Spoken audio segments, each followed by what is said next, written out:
안녕하세요. 12월 1일 금요일 날마다 죽기로 큐티 가이드 시작하겠습니다. 오늘 본문은 로마서 14장 19절부터 23절까지의 말씀입니다. 교회 앞에서 막대 사탕도 먹지 말라라는 말이 있습니다. 이게 무슨 뜻일까요? 막대 사탕을 물고 있는 사람을 멀리서 보면 마치 담배를 피우는 것처럼 보이기 때문에 혹시 있을지 모르는 오해를 피하라는 아주 우스갯소리입니다. 우리는 죄가 아니라면 무엇이든지 자유롭게 행동할 수 있는 자유가 있습니다. 하지만 혹 내가 한 그 행동이 다른 이들의 신앙과 마음에 오해를 주거나 상처를 줄 수 있는 것이라면 나의 자유대로 행동하는 것보다는 이러한 것들을 자제하는 것이 옳겠죠.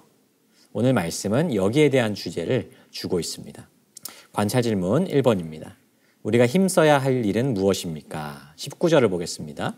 그러므로 우리가 화평의 일과 서로 덕을 세우는 일을 힘쓰나니. 이 말씀에서 우리에게 힘써야 한다고 가르치는 것이 무엇입니까? 화평의 일과 서로 덕을 세우는 일입니다. 서로 화평하고 덕을 세우는 일은 우리의 일상에서도 매우 중요하죠. 그러나 교회 공동체 안에서는 더욱 추구하고 사모해야 될 일입니다. 왜일까요? 우리는 그리스도 안에서 한 몸 된 지체로 부르심을 받은 사람들이기 때문이에요. 우리는 주 안에서 하나입니다. 한번 생각을 해볼까요? 여러 지체로 구성된 우리 몸이 서로를 위해 존재하지 않고 제각각으로 움직이면 어떤 일이 벌어질까요? 다리는 내가 가고 싶은 곳으로 가지 않고 손은 내가 원하는 대로 짚지 않는다면 어떻게 되겠습니까? 아마도 정상적인 생활을 하기가 힘들 것입니다. 상상도 할 수 없는 불편 속에서 살게 될 것이에요. 마찬가지입니다. 교회 공동체는 그리스도 안에서 한 몸입니다. 그러므로 서로 분열되고 다투는 일 혹은 자기 자신의 생각과 주장을 고집해서 서로 갈등하는 일은 없어야 할 것입니다. 오히려 서로의 덕을 세워주면서 각 지체들을 유익하게 하고 자기의 주장을 앞세우면서 갈등하는 것이 아니라 서로 이해하고 용납하면서 화평의 관계를 맺어가는 것이 매우 중요한 것이죠. 관찰 질문 2번입니다. 누구에게 복이 있습니까? 22절을 보겠습니다. 22절이 이제 무슨 뜻인지 좀 바로 이해하기가 참 어렵습니다. 새번역 성경을 인용하면 이렇습니다. 그대가 지니고 있는 신념을 하나님 앞에서 스스로 간직하십시오. 자기가 옳다고 생각하는 일을 하면서 자기를 정죄하지 않는 사람은 복이 있습니다. 개역개정 성경에서 믿음이라고 번역된 부분을 새번역 성경에서는 신념이라고 번역하고 있습니다. 즉, 자기가 하나님 앞에서 옳다고 여기는 것을 행할 때 죄책감을 느끼지 않는 그 상태를 의미하는 것이죠. 따라서 이 말씀은 이러한 확신에 따라서 행동하는 사람이 스스로를 책망하지 않는다면 이 사람은 행복한 사람이라고 이야기하고 있는 것이죠.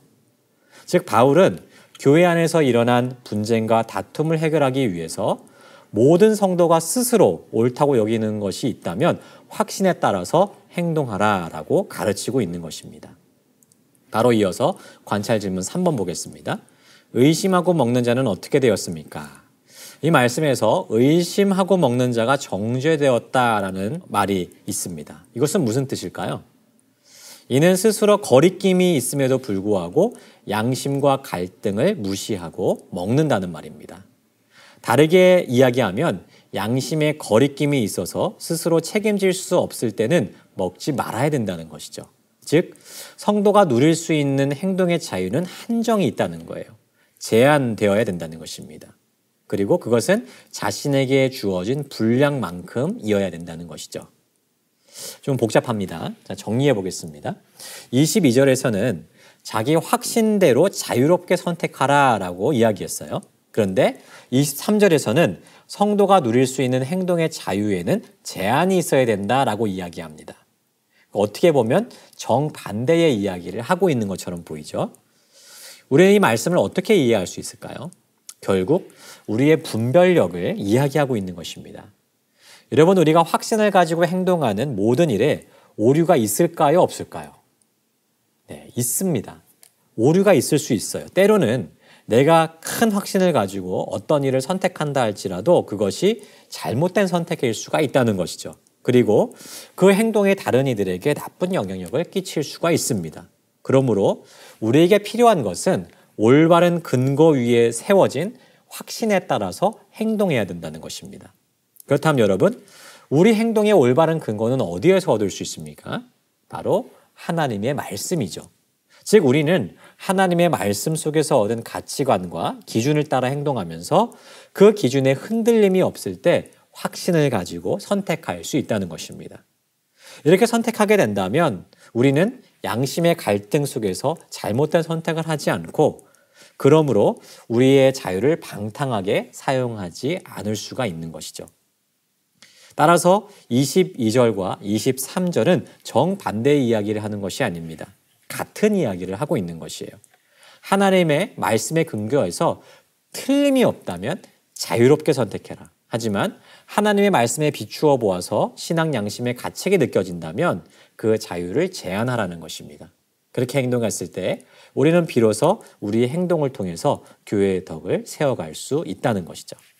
그러므로 여러분, 오직 말씀의 기초 위에 삶을 세워가십시오. 그리고 그 기준 위에서 확신을 가지고 자유롭게 선택하면서 살아가십시오.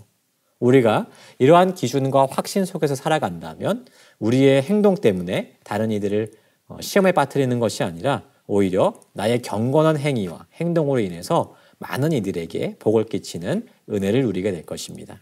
이 사실을 기억하면서 오직 하나님이 기뻐하시는 삶의 선택을 하며 살아가는 우리 모두가 되기를 주님의 이름으로 축복합니다.